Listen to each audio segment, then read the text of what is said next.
आप देख रहे हैं अनहोनी। तो चलिए बढ़ते हैं आज की इस कहानी की ओर। उस दिन हल्की हल्की बारिश हो रही थी। रीना के भाई आशीष का दोस्त आया हुआ था। रीना की माँ ने रवि से कहा, बारिश बंद हो जाए तब चले जाना। थोड़ी देर रवि रुक गया। रात के करीब 8:30 हो रहे होंगे। टीवी चल रहा था। कोई डरावना सीरियल आ रहा था। लोग देख रहे थे। इतने में आशीष ने कहा, मुझे तो भरोसा नहीं होता, ये भूत वूत कुछ नहीं होता। आशीष से पूछा, तुम्हें क्या लगता है? तो इस पर रवि ने कहा, मेरे पापा ने मुझे एक बार बताया था। तुम लोग डर जाओगे क्योंकि मेरे पापा बहुत बहादुर हैं। वो झूठ नहीं बोलते। उन्हें किसी से डर नहीं लगता। वो भूत में विश्वास नहीं करते थे, पर अब वो भी करते हैं। तो इस पर सब लोग घटना सुनने की जिद करने लगे। तो इस पर रवि ने बताना शुरू किया। रवि ने कहा कि जब मेरे पापा पढ़ाई कर रहे थे तब उन्हें घर से दूर जाना पड़ा। वो इंजीनियरिंग की पढ़ाई कर रहे थे। उन्हें कॉलेज उसी शहर में नहीं मिला। पढ़ने में होनहार तो थे ही, और घर के पहले इंजीनियर वही बने। सभी लोग बहुत खुश थे। कॉलेज के पास ही एक किराए का मकान, जिसमें एक रूम और एक किचन था, जो उनके लिए काफ़ी था। हॉस्टल में रहना उन्हें पसंद नहीं था। अकेले रहकर आराम से पढ़ाई करना उन्हें बहुत पसंद था। पढ़ाई इंजीनियरिंग की थी तो पढ़ना तो पड़ता ही है। कमरे के ठीक बीच में एक खिड़की थी। वहाँ रोशनी अच्छी आती थी। उन्होंने सोचा यहीं पर टेबल कुर्सी लगा लिया जाए, हवा भी आएगी और रोशनी में अच्छी पढ़ाई भी होगी। उसी खिड़की के पास टेबल लगाकर कुर्सी पर बैठकर पढ़ा करते थे। दूर एक बहुत घना पेड़ था। कभी कभी उस पर नज़र पड़ जाती थी। बाहर देखते फिर पढ़ने लगते। आराम से दिन गुजर रहे थे। उसी शहर में एक रिश्तेदार भी थे, तो खाने पीने की कोई दिक्कत नहीं थी। उनका खाना पीना वहीं हो जाया करता था। एक दिन रात को मेरे पापा उन्हीं रिश्तेदार के यहाँ से खाना खाकर घर आए। अभी रात के 9 बज रहे थे। उन्होंने सोचा थोड़ी देर पढ़ ही लिया जाए, फिर जब थकान होगी तब सो जाएंगे। उसी टेबल कुर्सी पर बैठकर पढ़ना शुरू कर दिया और खिड़की भी खोल ली। दूर से पेड़ रात में भयानक लग रहा था। वहाँ कोई भी रोशनी नहीं दिख रही थी, पर यह समझ में आ रहा था कि वही पेड़ है। अचानक पढ़ते पढ़ते उन्हें लगा कि कमरे में कोई घूम रहा है। कुछ चलने की आवाज़ें आ रही थी, पर वो पढ़ते रहे। उन्होंने पीछे नज़र घुमाकर नहीं देखा और अपना पूरा ध्यान पढ़ाई में ही लगाया। उन्हें डर भी नहीं लग रहा था, बस सोच रहे थे कि ये कौन है, पर पीछे मुड़कर देखना उन्हें सही नहीं लग रहा था। पता नहीं उन्होंने क्यों नहीं देखा। थोड़ी देर में आवाज़ आना बंद हो गई। ऐसा लगा जैसे कोई चला गया हो, और उन्होंने पीछे मुड़कर देखा तो पूरे कमरे में कीचड़ से सने पैरों के निशान दिखाई दिए। वो चौंक पड़े पर घबराए नहीं। उन्होंने पूरे कमरे में पोछा लगा दिया और सोने चले गए। अब तो आए दिन यही क्रम चलता रहा। वो पढ़ने बैठते, खिड़की खोलते, थोड़ी देर बाद कमरे में चलने की आवाज़ आती, और जब आवाज़ आनी बंद होती तो पीछे मुड़कर देखते, कीचड़ से सने पैर फिर दिखाई देते। पता नहीं पापा का पढ़ने में मन कैसे लगता था। उन्हें कुछ समझ में नहीं आ रहा था। कई दिनों तक यह चलता रहा। फिर एक दिन उन्होंने वो खिड़की बंद कर दी, खोली ही नहीं। उस दिन शांति रही, कोई नहीं आया। ये सब बात उन्होंने मेरे दादाजी को बता दी। उन्होंने तुरंत घर बदलने की बात अपने रिश्तेदार से कही, और उसी दिन उनके रिश्तेदार ने घर बदलवा लिया, और फिर सब कुछ ठीक हो गया। तो दोस्तों, ये थी आज की पहली कहानी। तो चलिए बढ़ते हैं आज की दूसरी कहानी की ओर। कहते हैं ना, कभी कभी रास्ते हमें दूसरी मंजिल की ओर ले जाते हैं, और अक्सर उन रास्तों से वापस लौट पाना बेहद मुश्किल होता है। बंटी और सूरज घर वालों के लाख समझाने के बावजूद भी ट्रिप पर निकले थे। दोनों बहुत अच्छे दोस्त थे। बचपन से लेकर अभी तक एक के बिना दूसरे का गुजारा नहीं था। खैर, आने वाले खतरे से अनजान दोनों दोस्त आगे बढ़े जा रहे थे। रात काफी हो चुकी थी और रास्ता जंगल का था।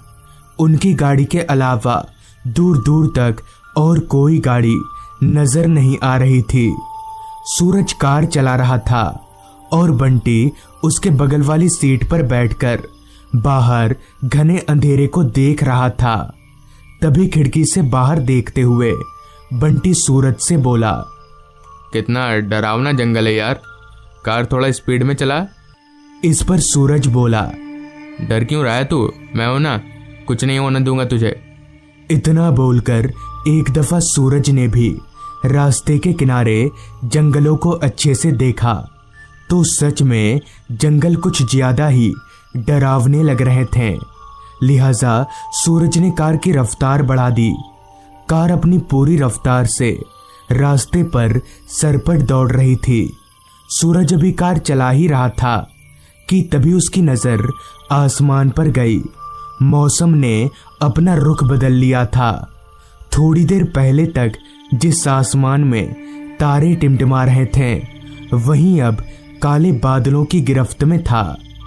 वो दोनों दोस्त अभी बिगड़ते मौसम को देख ही रहे थे कि तभी रास्ते पर सरपट दौड़ती उनकी कार अचानक से बंद पड़ गई। कार को ऐसे बंद होता देख सूरज ने सही वक्त पर गाड़ी को रोड के एक साइड में कर लिया।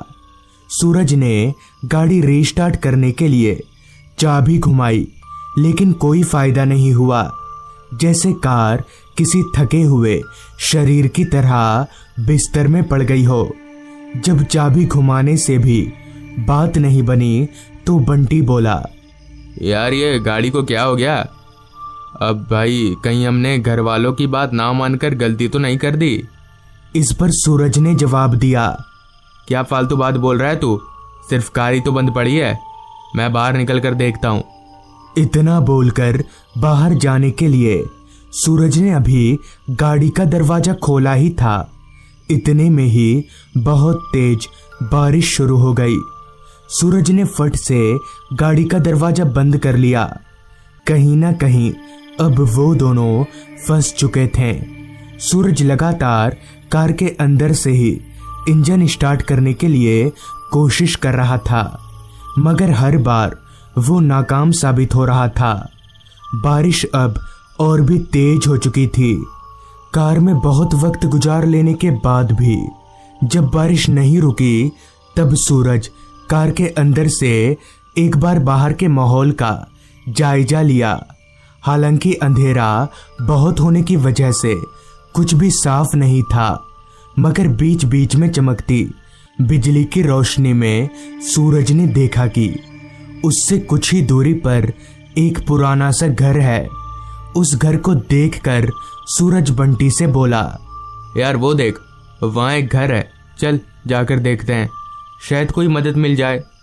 इस पर बंटी बोला, क्यों जाना है, कार में ही बैठते हैं ना, बारिश रुक जाएगी थोड़ी देर में, वैसे भी उस घर में जाना ठीक नहीं होगा।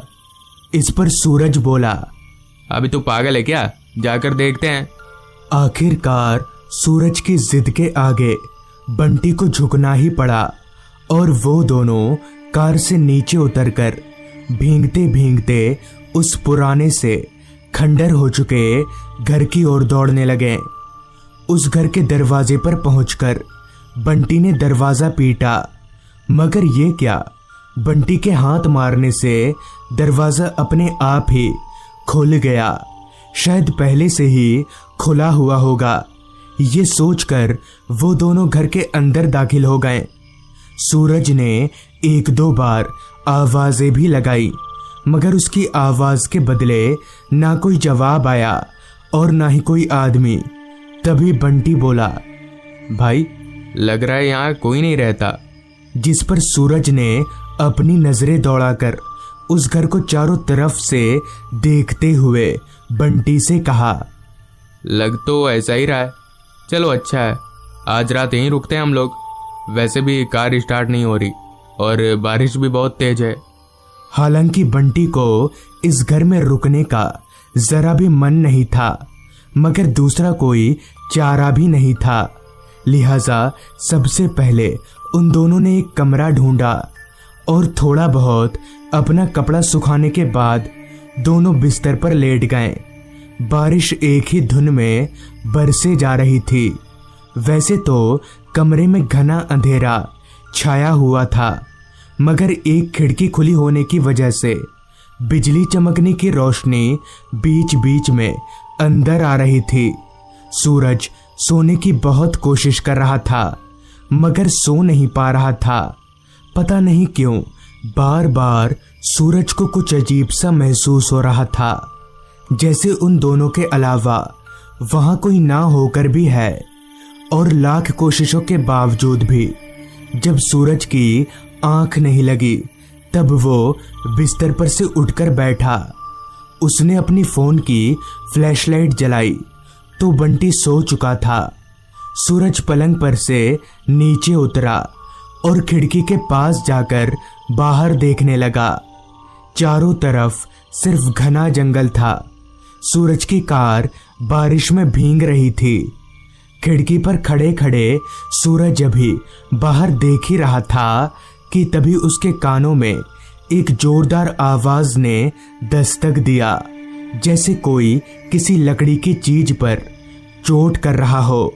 आवाज सुनकर सूरज एकदम से चौंक गया, मगर ये देखना भी जरूरी था कि आखिर वो आवाज किस चीज की है। लिहाजा सूरज ने अपने फोन की फ्लैशलाइट को आगे किया और अपने कमरे से बाहर निकलकर उस खटपट की आवाज का पीछा करने लगा। फिलहाल सूरज दूसरी मंजिल के गलियारे में था और वो आवाज भी शायद दूसरी मंजिल से ही आ रही थी। किसी कमरे में से आवाज का पीछा करते करते सूरज जब एक कमरे के पास पहुंचा तो वो आवाज और ज्यादा तेज हो गई। सूरज समझ गया कि आवाज इसी कमरे में से आ रही है। वो झट से उस कमरे में घुस गया, मगर वो जैसे ही उस कमरे में दाखिल हुआ कि वो आवाज अचानक ही बंद हो गई। सूरज को बड़ा अजीब लगा। उसने कमरे में टॉर्च घुमाकर चारों तरफ देखा भी, मगर उसे ऐसा कुछ दिखा नहीं जिससे आवाज आए। लिहाजा सूरज उस कमरे से बाहर निकल गया, मगर जैसे ही उसने उस कमरे के बाहर कदम रखा, वो आवाज फिर से शुरू हो गई। वो बेइंतहा घबरा गया। डरते डरते अभी वो पीछे मुड़ने का सोच ही रहा था कि तभी पीछे से किसी ने उसके कंधे पर हाथ रख दिया, जिससे उसकी घबराहट कई गुना बढ़ गई। उसकी इतनी भी हिम्मत नहीं हो रही थी कि वो पीछे पलटकर देख सके, मगर तभी पीछे से एक आवाज आई। सूरज, क्या हुआ? तू यहाँ क्यों आ गया? सूरज पहचान गया कि ये आवाज बंटी की है। उसने पीछे मुड़कर देखा तो पीछे बंटी खड़ा था। इस पर सूरज बोला, अबे तू है? पर तू तो सो रहा था ना, यहाँ कब आया? इस पर बंटी बोला, अभी मेरी आंख खुली तो तू बिस्तर पर नहीं था, इसलिए मैं यहाँ आ गया। वो सब छोड़, बहुत नींद आ रही है, चल सो जाते हैं। जिसके बाद वो दोनों दोस्त गलियारे से होकर अपने कमरे की ओर बढ़ने लगे। चलकर जब वो दोनों अपने कमरे के पास पहुंचे और सूरज ने जब अपना टॉर्च कमरे के अंदर की ओर मारा तो सूरज के पैरों तले जमीन खिसक गई। बड़ी बड़ी बातें करने वाला सूरज डर से कांपने लगा, क्योंकि बंटी बिस्तर पर आराम से सोया हुआ था। तो फिर सूरज के साथ कौन था? सूरज ने झट से अपने बगल में देखा, मगर बंटी उसके बगल में नहीं था। वो तो आराम से बिस्तर पर सोया हुआ था। सूरज समझ गया कि जरूर दाल में कुछ काला है, लिहाजा सूरज भागकर बंटी के पास गया और उसे सारी बात बता दी।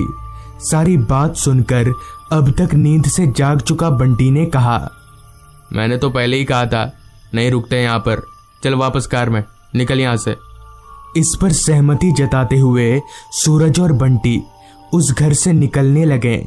उस घर से निकलकर वो दोनों अपनी कार में पहुंचे और सूरज कार स्टार्ट करने की कोशिश करने लगा। एक बार में तो नहीं मगर 2-3 बार चाबी घुमाने पर गाड़ी स्टार्ट हो गई। मगर ये क्या, स्टार्ट होने के बाद जहां गाड़ी को आगे बढ़ना चाहिए वहीं गाड़ी आगे ना बढ़ के उस घर की ओर बढ़ने लगी, जो कि काफी अजीब बात थी। मगर जैसे तैसे सूरज ने गाड़ी को अपने कंट्रोल में लिया और वो दोनों वहां से भाग निकले।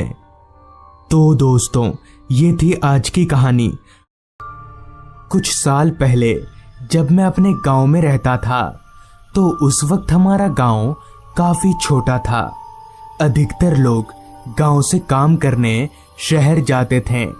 उनमें से एक मैं भी था।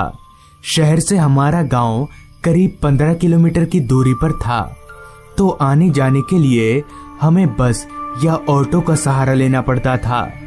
ऐसे ही उस रात भी मैं काम खत्म करके गांव आने के लिए ऑटो पकड़ा, तो मेरे ऑटो में बैठते ही एक और आदमी मेरे बगल के सीट पर आकर बैठा। फिर जब मैं उस आदमी को ध्यान से देखा तो मैं उसे पहचान गया कि ये आदमी कोई और नहीं बल्कि मेरे ही गांव में रहने वाला भोला है। भोला को पहचानते ही मैंने उससे कहा, क्या भाई भोला, क्या हाल चाल? जिस पर भोला ने कहा, सब ठीक भाई, तू बता कैसा है? इस पर मैंने भी उसे अपना हालचाल बता दिया। दरअसल आज से 1 साल पहले भोला के साथ एक ऐसी घटना घटी थी जिससे वो मरते मरते बचा था। उसके साथ क्या हुआ था ये तो मुझे ठीक से पता नहीं, मगर इतना जरूर पता है कि उसके पीछे एक काली शक्ति पड़ गई थी। खैर, ये बात मेरे जहन में उठते ही मुझे उस घटना के बारे में जानने की उत्सुकता होने लगी। इस पर मैंने भोला से उस बारे में पूछा तो भोला ने हंसते हुए कहा, काफी लंबी कहानी है, तो तुम्हारे पास सुनने के लिए वक्त तो है ना? जिस पर मैंने कहा, हाँ काफी वक्त है, ऐसे भी हमें गांव पहुंचने में करीब 40 मिनट लगेंगे। इस पर भोला ने बताना शुरू किया। आज से 1 साल पहले जब मैं इसी तरह काम से वापस घर लौट रहा था तो काफी रात हो जाने की वजह से मुझे ना तो कोई बस मिली और ना ही कोई ऑटो, जिस कारण मैं और इंतजार ना करके पैदल ही घर की तरफ आगे बढ़ने लगा। एक तो काम करके पहले से ही काफी थका हुआ था, ऊपर से पैदल चलकर गांव जाना ये सोचकर ही मेरे रोंगटे खड़े हो रहे थे। रास्ता भी पूरी तरह से सुनसान था। दूर दूर तक मेरे अलावा मुझे और कोई भी दिखाई नहीं पड़ रहा था। खैर, मैं डरता तो था नहीं, इसलिए इस बात को नजरअंदाज करके मैं आगे बढ़ने लगा। करीब 2 किलोमीटर चलने के बाद मैं शहर के रास्ते से अलग गांव जाने वाले रास्ते पर पहुंचा तो वक्त हो रहा था रात के 11 बजे का। काफी थक जाने के कारण मैं उस रास्ते के किनारे लगे माइलस्टोन पर बैठ गया, जिस माइलस्टोन पर लिखा था हरिपुर गांव 13 किलोमीटर, यानी कि मुझे अभी 13 किलोमीटर पैदल चलना होगा। मुझे भूख भी काफी तेज लगी थी क्योंकि मैंने दोपहर का भी खाना नहीं खाया था। सारा खाना मेरे टिफिन में उसी तरह से पड़ा हुआ था, तो मैंने सोचा क्यों ना थोड़ा खाना खा लिया जाए जिससे मुझे चलने की भी शक्ति मिलेगी। लिहाजा मैंने अपने बैग से टिफिन बॉक्स निकाला और उसी माइलस्टोन पर बैठकर खाने लगा। अभी मैं बैठकर खा ही रहा था कि तभी मेरे पीछे झाड़ियों से कुछ हलचल हुई। उस हलचल को महसूस करके जब मैं पीछे पलटा तो उन झाड़ियों के पास मुझे एक बच्चा खड़ा हुआ दिखा जो मेरे खाने को एकटक घूरे जा रहा था। मगर इतनी रात गए इस जंगल में ये बच्चा अकेले क्या कर रहा है, मैं अभी ये सोच ही रहा था कि तभी वो बच्चा चलकर मेरे करीब आया और मुझसे पूछे बगैर ही मेरे टिफिन में हाथ डालकर वो भी खाना खाने लगा। उस लड़के की इस हरकत को देखकर पहले तो मुझे थोड़ा अजीब लगा, मगर दूसरे ही पल मुझे उस पर दया आने लगी, क्योंकि वो लड़का इस तरह से खाने को खा रहा था कि मानो वो 2-3 दिनों से भूखा हो। मैंने भी उसे कुछ नहीं कहा और उसे चुपचाप खाने दिया।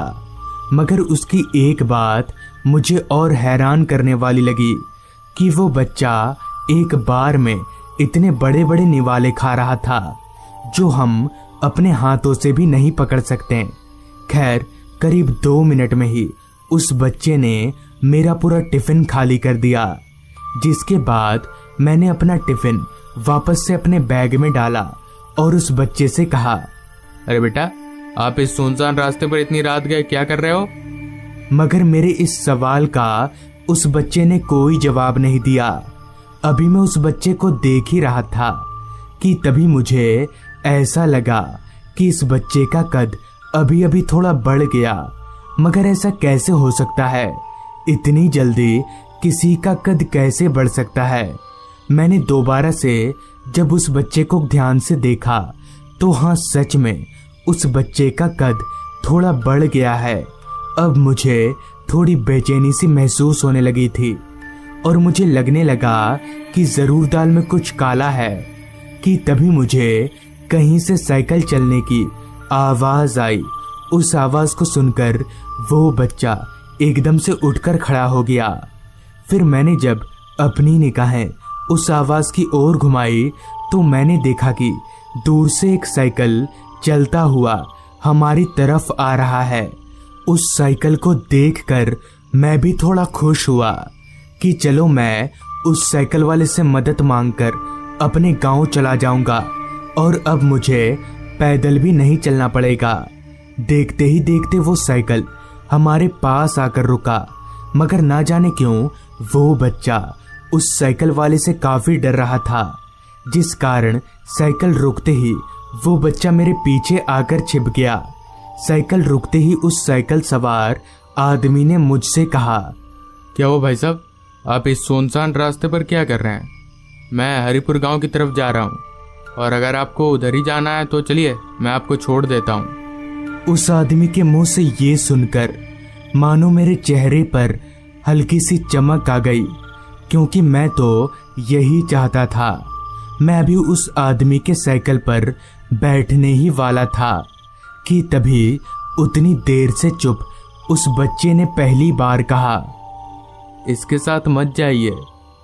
उस बच्चे से ये सुनकर मैं थोड़ा हैरान हो गया कि भला ये बच्चा उतनी देर से इस आदमी को देखकर डर क्यों रहा था और मुझे इसके साथ जाने के लिए क्यों मना कर रहा है।